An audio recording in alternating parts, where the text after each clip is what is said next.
itong panukalang 10,000 pesos na ayuda sa bawat pamilya ay isinulong ito nang siya pa ay miyembro ng Kongreso. At nung hindi ito umuusad, ang una niyang sinisi rito ay si Congressman Alfred Vargas. Kasi lumalabas na laging siyang walang sala.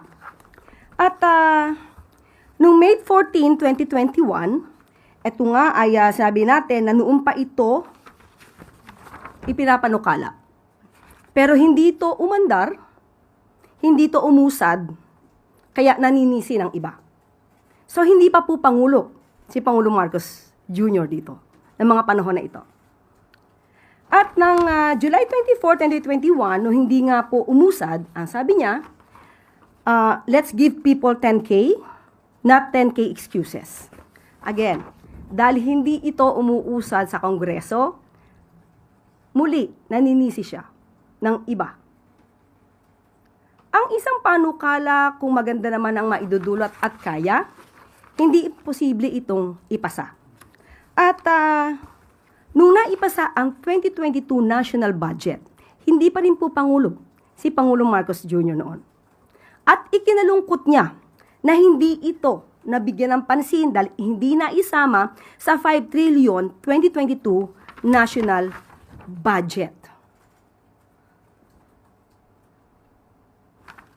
At ito lang June 30, 2022, sinabi niya, sa mga nagbabash sa 10K ayuda, kung kaya ko lang silang bigyan ng tagsa 10,000, binigay ko na sana sa kanila. Pero sa katotohanan, ito'y isang legislative proposal.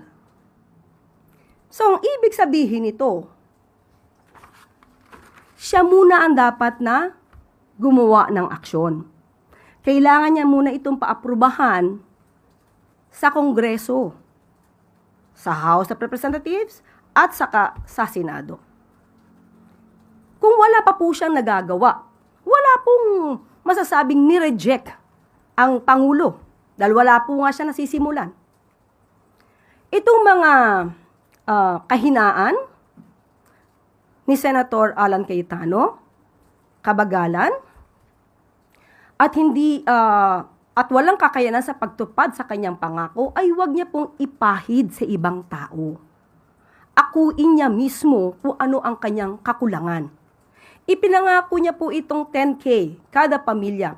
Hindi na nga po umusad nung siya ay miyembro ng Kongreso. Pero ginawa pa po niya to na pangako sa kanyang pangangampanya. Huwag niya naman sanang gayahin yung pangakong ala jet ski na pang kampanya lang.